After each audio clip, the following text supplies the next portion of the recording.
My naam is Johan Danhauser. Ek boer hier in Parys distrik in die Noord-Vrystaat met bees, stoet, kommersieel en voerkraal. In die area het ons ek wil sê 'n paar jaar terug al begin back and claw gevalle aan die kant die rivier in die Noordweskant sien. Dit het in die einde laas jaar oorgespring na die Vrystaat kant toe en van my bure en om en by Parys het begin positiewe diere sien.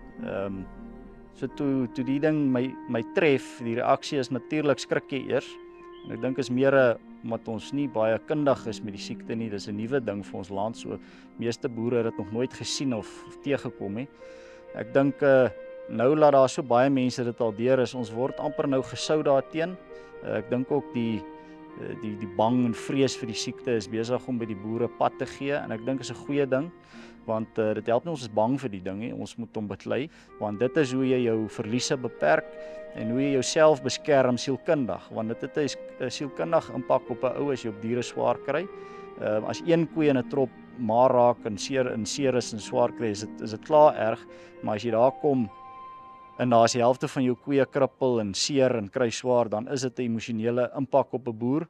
Maar as jy weet dat hulle gaan herstel en jy weet jy doen alles wat jy kan doen om hulle te help, dan voel jy al klaar baie beter en dan kan jy aangaan. Daar is met entings begin deur September, Oktober in die Parys distrik. Ongelukkig het November die entstowwe begin opraak en kon ons nie aanhou daarmee nie.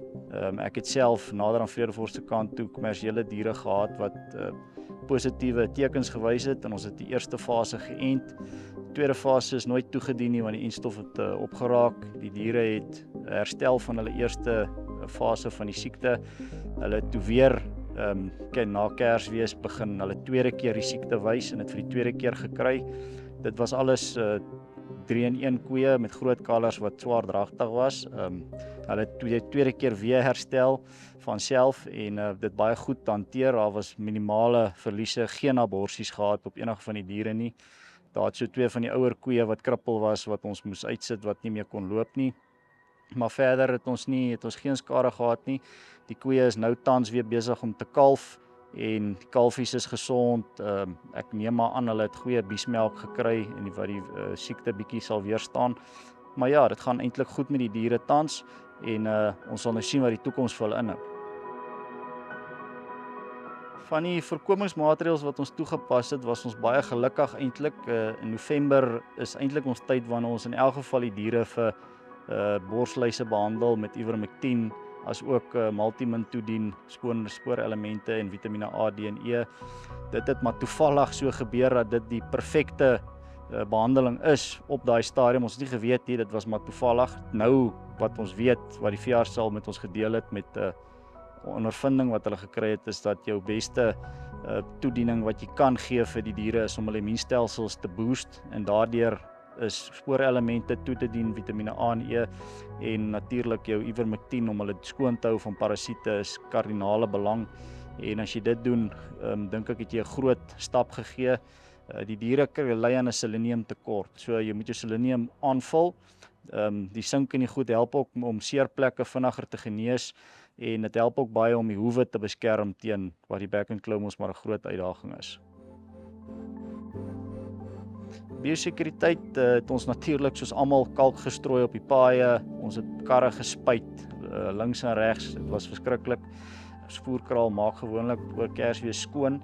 Dan slag ons leeg tot die winter weer kom en daar het ons baie ernstige maatreëls toegepas en ons was gelukkig om skoon te gebly het in die voerkraal. Ons kon skoon leegslag en toe Kersfees kom het ek opgehou met maatreëls. Al wat ons gedoen het is ons het net eenvoudig nie die beeste geskuif nie. Ons het hulle toegehou in die kampe. Ons het nie toegang na die kampe toegegee vir mense van buite nie. Ons werkers is opgedeel in spanne waar elkeen net sy spesifieke trop diere het.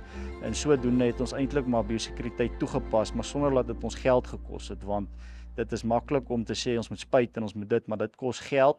En as jy weer sien, het jy nog honderde duisende rande spandeer aan biosekuriteit en hoe effektief dit is, bly maar 'n vraagteken, want baie van my bure en medeboere wat dit opdoen, het dieselfde maatreëls toegepas en nog steeds back and claw gekry. So Dit is nie 100% effektief nie. Ek dink is maar soos om 'n pleister op 'n wond te plak. Jy steek hom eintlik maar net weg, maar hy's maar nog steeds daar. Samewerking in die gemeenskap is baie belangrik. Ek meen die boere wat met mekaar kommunikeer is belangriker as enige staatsdokument wat rondgestuur word.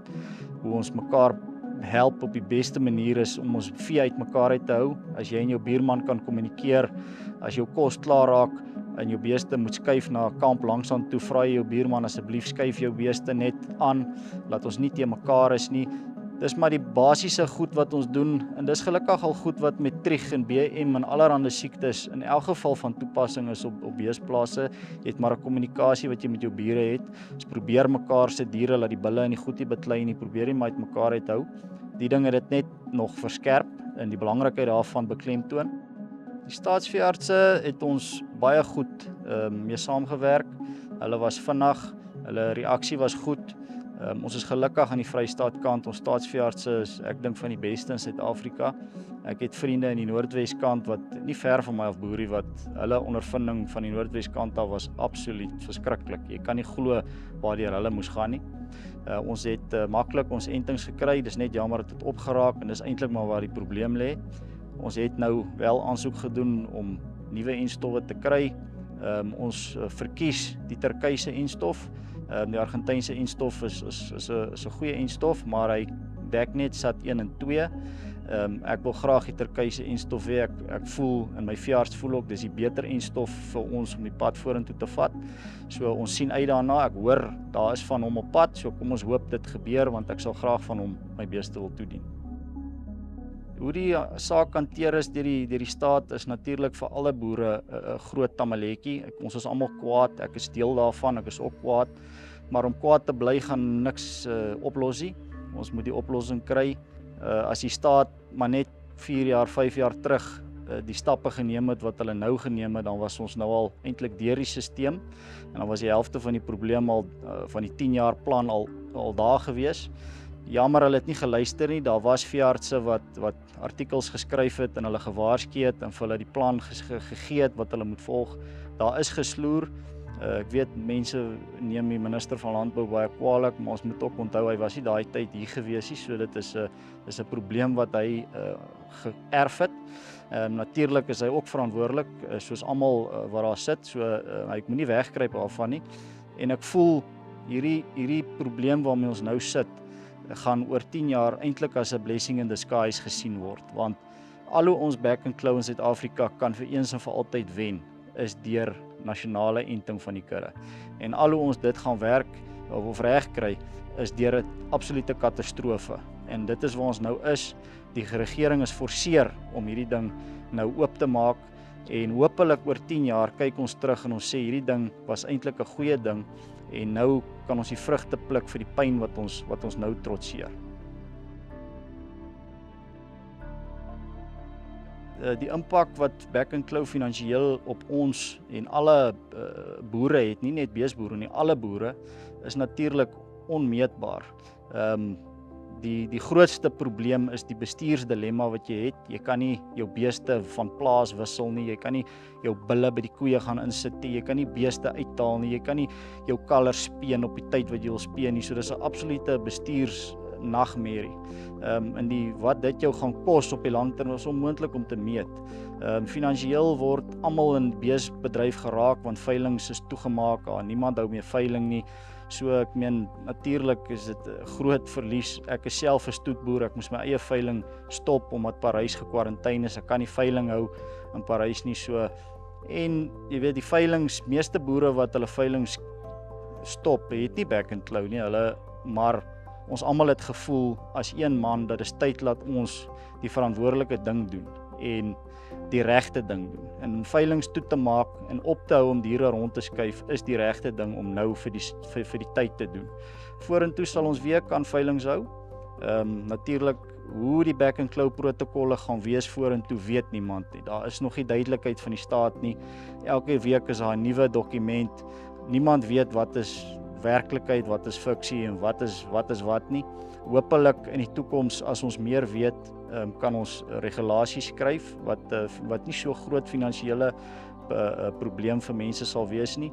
Laat ons kan begin veiling hou en laat ons kan begin diere rondbeweeg, want dis waar baie mense se lewens afhanklik vanaf is die verhandel van lewende hawe.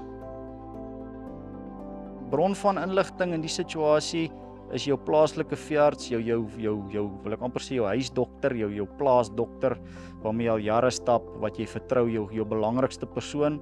Hy sal jou op hoogte bring met entstowwe en ander uitbrake in die distrik. Hulle weet wat aangaan, so vra hulle vir raad. Hulle sal vir die regte raad gee. En natuurlik Vrystaat Landbou, ek dink julle doen 'n ongelooflike werk vir ons. Ons is almal lede van Vrystaat Landbou in hierdie distrik. Ons boerevereniging glo in julle. Julle is eintlik die enigste organisasie waaraan ons behoort en waaraan ons glo. So ons sê dankie vir julle en die inligting wat julle met ons deel. Daai is uitstekende inligting vir ons en hou asseblief aan daarmee en ons sien uit om te hoor wat in die toekoms gaan gebeur.